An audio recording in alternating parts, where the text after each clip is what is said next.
morning guys, Teacher A here and welcome to Gurong Pinoy sa Amerika. So for today, ang lesson natin ay evaluating functions. So paano ba mag-evaluate ng functions? Two things.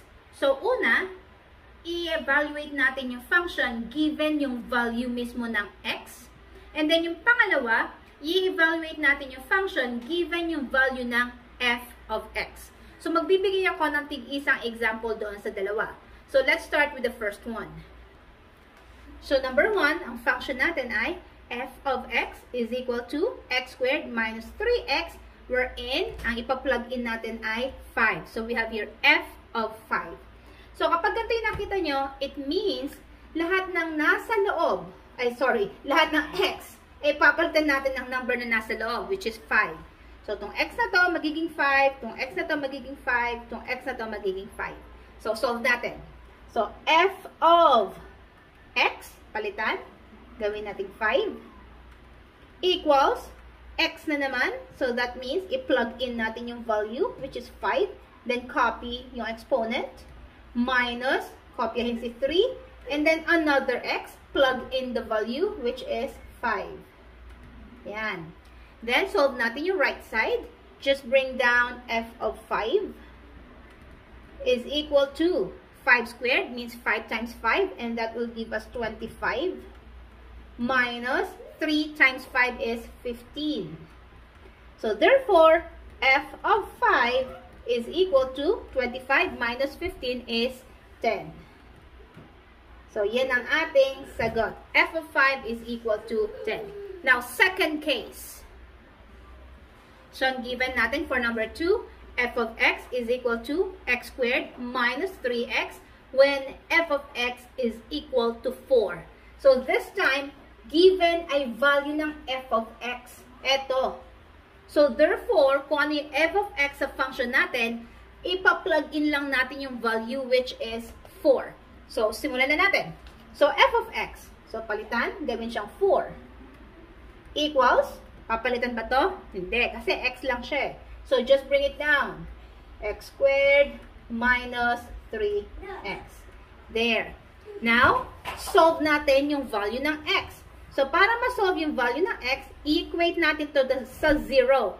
Kasi isosolve natin siya by factoring kasi ang given natin ay quadratic. Okay? So, gawin natin itong 0. I-equate natin sa 0 kasi si 4, dadalhin natin sa right side. Okay? So, kopyahin si x squared minus 3x. And then si 4, patalunin sa kabila, i-transpose, positive, magiging negative 4. There. So, yung given na quadratic ay x squared minus 3x minus 4. So, itong given na to ay i-factor out natin. So, 0 equals, kapag finactor, magkakaroon ka ng dalawang binomials. So, factor out natin yung x squared. Ibig sabihin, mag-isip tayo ng dalawang variable na kapag minultiply, ay x squared ang lalabas. So, that's x times x. And then, dito naman sa dulo, since ang last number natin ay negative 4, which means, kapag minultiply natin yung dalawang numbers, for example, si number A at si number B, so letter A and letter B, A times B, ang magiging sagot ay negative 4. Pero kapag kinombine natin si A at si B, yung dalawang numbers, ang sagot ay negative 3. So, ano ba yung dalawang numbers kapag minultiply ay negative 4? Pwedeng negative 2 times positive 2.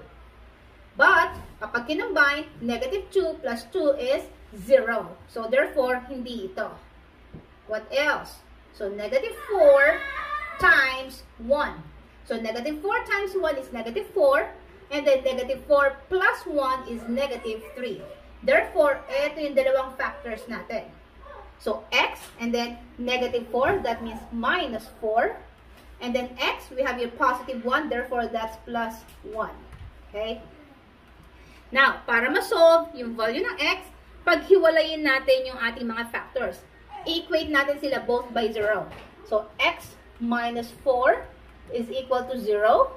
Yung kabila naman is x plus 1 is equal to 0. Solving for x, so x equals, Si negative 4, i-transpose sa kabila. Negative 4 will become positive 4. So, therefore, ang first value natin ay positive 4.